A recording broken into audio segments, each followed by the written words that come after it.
is our version of an onion soup, pappa di cipolla, incredible. Little vel di ossa fontina on top, the spaghetti amatriciana, and for dessert, some sambuca soaked dried fruit. But I don't know about you, but you look way too nice to be having a little spaghetti. Why don't we go change? And the last thing I want to do is cook spaghetti in a canali tuxedo. I know, I love it.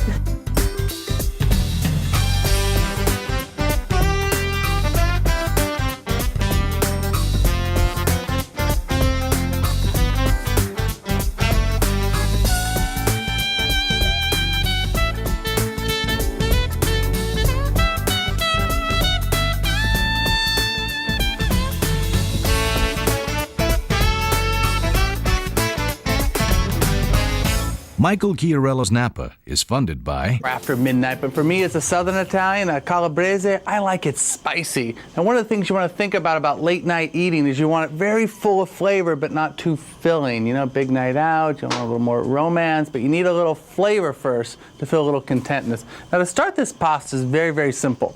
This is one of those dishes that in the time it takes the pasta to cook, I'll have the sauce totally done. This really relies on your pantry. And I always tell people that the depth of your pantry is in direct proportion to the ease and the quality of a late night meal you can do. So pasta, buy good pasta, please. Just buy good pasta. You see this pasta? Every time I'll show you, this pasta has a texture to it. It's gonna have a toothiness to it that's gonna be fantastic. Nice texture, it goes in. Pasta goes in the pot, a little bit of salt. Okay, we'll give it a minute and then we'll give it a stir. Now this dish starts with a little pancetta. Pancetta is, actually, let me take that back. This dish starts with a glass of wine. It's late night, so you end up having a glass of wine, thinking about your evening, having a little reminiscence. Pancetta is unsmoked bacon. Okay, just Italian unsmoked bacon. We had it sliced and we put it in the freezer a little bit because it's really easy to cut this way. All you do is cut them into some lardons like this. We're going to caramelize this pancetta in a little bit of olive oil right in my hot saute pan. Olive oil goes in. Pancetta, and we're going to render this out. We want them deeply caramelized. Once these begin to brown, we're going to add some onions. But you can't just add any onion with something like this. You want an onion that's going to flow with the pasta, that's cut about the same length. It's the same kind of cut I'm going to use for my pappa di cipolla, my onion soup later. So check this out. See this right here? That's the stem end of the onion. All right, that's what we want to keep intact a little bit. So you cut it from here. And that's the direction that you want to go. And then cut these straight down. Now I like them thin. This is what we want for a finished product. So I give it a couple notches right here. And then straight down we go. Once we get towards the end, we're going to turn them over and finish it up. That's enough onion for this. So we're going to give this pancetta about 5 minutes to caramelize and then add the onions.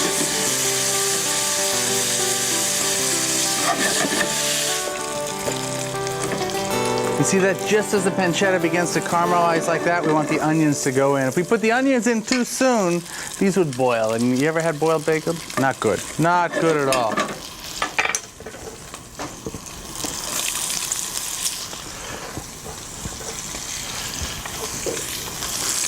Now these two need to kind of make a sofrito for about 15 minutes by themselves. This is the holy trinity of our flavor here. This is the basis for this entire sauce is going to happen right here. If you rush it too much, you got a big problem. You got onion on your breath, you know. If we cook them really slow, they're going to sweeten up and be fantastic.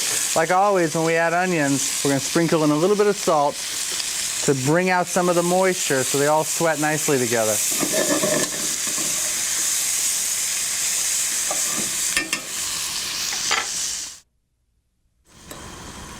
That's exactly what we're looking for right there. You see that? The onions are caramelized and sweet. The pancetta is rendered all the way through. Perfect. Now we're going to continue to build this. Now this, like most of the foods that I do are really constructing flavor one layer at a time. So, as a good calabrese, I need a little picante, I need some spice in there. So we have some chili flakes. Now rather than putting the chili flakes at the end, all you would do is taste heat on the top. Now we're actually gonna build the chili flake flavor in. Let it render out through the oil for a second. A little bit of vinegar. I love the freshness and the layer that the vinegar gives you. Now you want the vinegar to reduce a little bit so it doesn't taste like you have a salad dressing in your pasta. Just a little bite of acid. Again, this richness of the pancetta and the tartness of the vinegar are fantastic together. I'm gonna let those boil down. Some prezzemolo, some fresh Italian parsley. The flat leaf stuff, please. A good amount. This is an ingredient. It's not a condiment. It doesn't get sprinkled on afterwards. It needs to cook in. And the pomodoro passata, this passed tomato. Now you buy plum tomatoes and then pass them yourself. They're much, much better.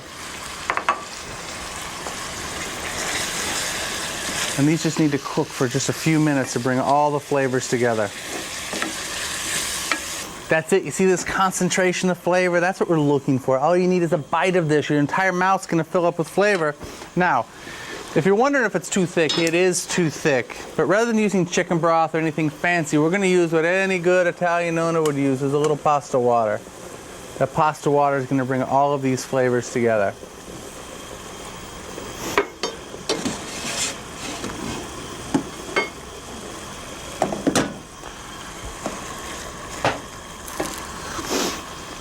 Now, every time I make pasta with you guys, I tell you the same thing. Cook the pasta a little bit.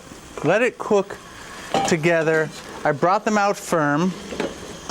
We're going to let the pasta cook in this mixture and get all the flavor from inside the pot to inside the pasta. Very, very key.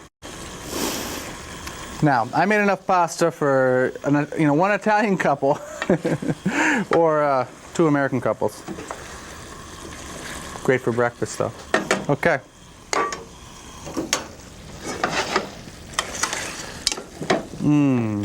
Look at that. I'm gonna turn this guy right out.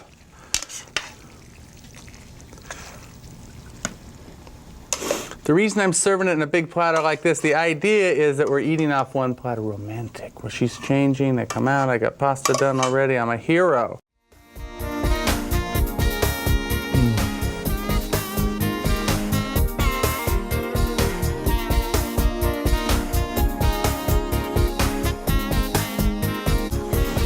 Papa il cipolla. Now what the papa is in this soup is really not like papa, but the papa is a crouton. Okay, it's a crouton that doesn't get just baked in and all crispy on top. It actually absorbs some of the broth and you stir it all together with the cheese and everything. So think kind of French onion soup with an Italian accent, okay?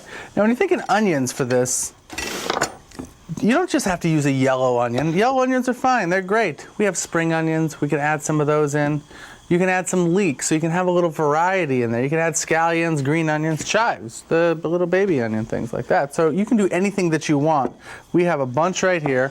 All we're gonna do is take a little extra virgin olive oil. Now the key to this entire soup is you having patience with this process right here. So you have a hot pan, a good amount of olive oil, and all of our onions go in. Like every time we talk about sauteing things like onions, we need salt to go in immediately. Salt goes in.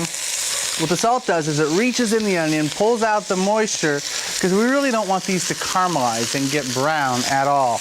All we want them to do is sweat. I start with a hot pan. I can always turn it down, but I hate waiting for pans to heat up. The great thing about this pot I'm using here is it holds its heat for a long time. So I turn them down, and we're gonna let them sweat. While these are sweating, I'm gonna get ready for my dessert. Now my dessert is very simple. We didn't have time to go to the store. We had a little dried fruit around. I mean, the normal ingredients you would have: water, cinnamon sticks, cloves.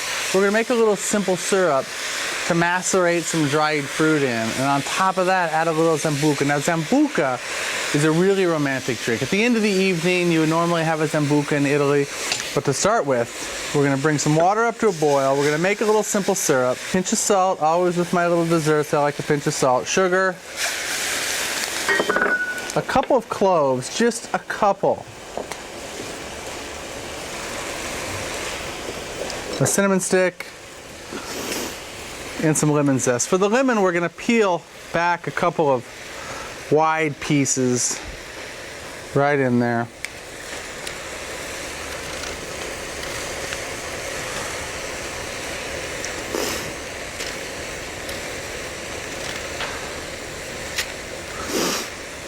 So the syrup comes up to a simmer, and then we're gonna pour it over some fruit. It needs to simmer first. The onions are gonna continue to sweat. Now this needs to happen about 15 or 20 minutes. So you put them in, you give them a stir, you turn them down, you grab a glass of wine, and you have a reflection of the evening. And come back to it in a few minutes. Okay, our syrup has simmered for a couple of minutes, and the lemon and the clove and the cinnamon flavors all coming through nicely. Now what we're gonna do is marinate some fruit. I love dried fruit. I don't think we eat enough dried fruit actually, especially for dessert. We have some dried cherries, some whole dried cherries, some apricots. These are great. You know, you can make these days ahead. They only get better the more they sit. We have some pears, which are fantastic. Some nectarines. And of course, raisins. These pour right over the top.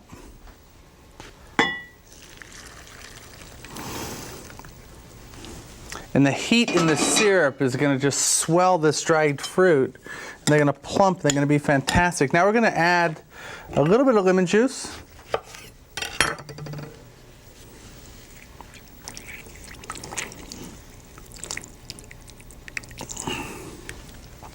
And a little Zambuca alla Romana.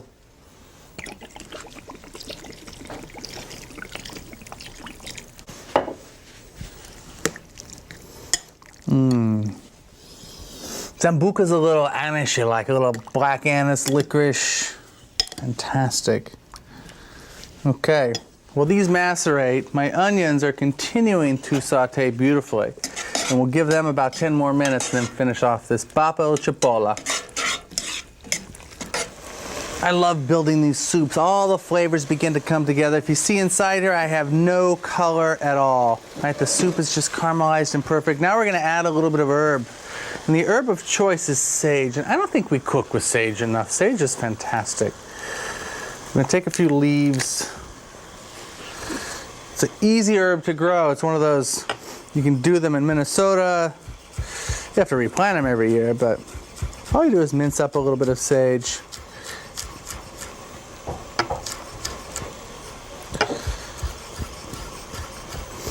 Now these firm herbs like this, sage and rosemary and thyme, I like them to cook in a little bit.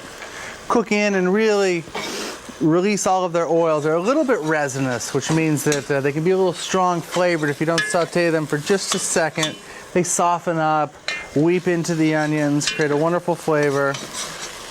Now we're gonna build the next layer here. Balsamic vinegar. The balsamic vinegar again is going to go into the onions, sweeten them up because balsamic vinegar is a little sweet, and reduce down and begin to add a little color and richness.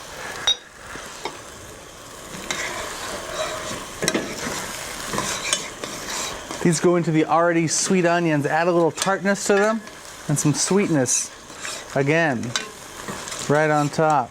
Let me see, maybe a little vino rosso. Salud.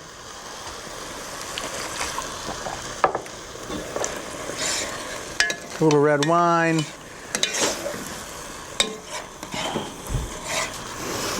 Chicken broth. Now you know what? Years ago, Jacques Pepin, you know the famous chef, you see him on TV, maybe before me, after me, I don't know. I watched him make onion soup with just water. And you can make it with water. You absolutely can. It's a cold night here in Napa, so I'm gonna add some chicken broth. And this whole thing's only going to simmer for about 15 minutes. Now I'm going to use this little marmite. A marmite's a two-handled pottery piece, and we're going to eat out of the same one, which I think is a little more romantic. I don't know about you. Every time you have foods that Eileen and I are eating together. I love cooking off one plate. It gives us a chance to kind of stay close. We're both kind of spooning and swooning at the same time.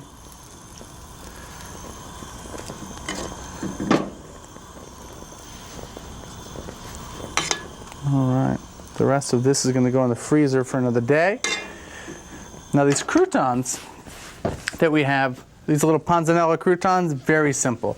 Whatever you do, do me a favor. Do not ever buy bread for croutons, right? Croutons, by definition, are meant to be made with old bread. The older, I'd say the better, but they need to be a little tough and a little duro. Okay, so we're gonna take in a pan some butter. I'm gonna just leave it alone for a second, and as it heats up, it's gonna foam. As soon as that foam subsides, it will have turned light brown, which is perfect for this soup.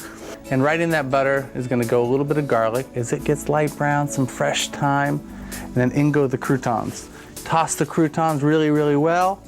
Lay them out on a cookie sheet, grate some Reggiano Parmigiano right over the top, and put them in a 375-degree oven until they're crispy on the outside and still soft on the inside. And you can store them, like I've done here, for another day. So I don't have to take the time to make croutons. They float right on top.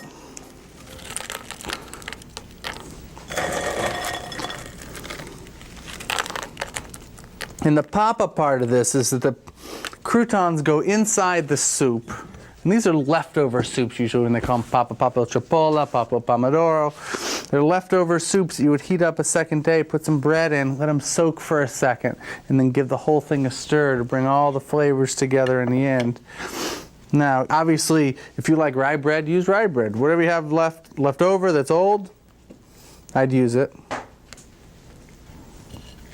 Whatever cheese you like, if you like something better than Fontina.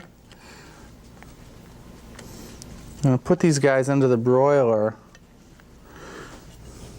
and they're going to get a little weepy all over those croutons. And then it's time to eat, because io fame.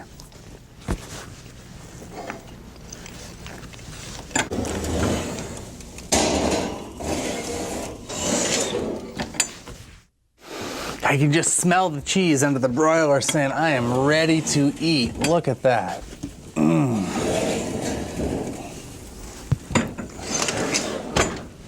See what I was saying? They're gonna go right over the croutons like that. That is just to die for. Now these fruits, all we're gonna do is pour them in a beautiful presentation bowl.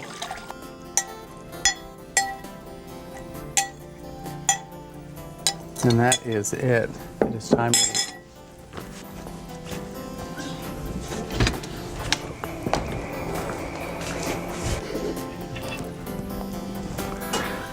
Take time to be with somebody that you love. Take time for your parents, your grandparents, your kids, aunts and uncles, anybody that you really care about. Take some wacky time at weird hours of the day when the rest of the world's asleep and you have a moment to yourself.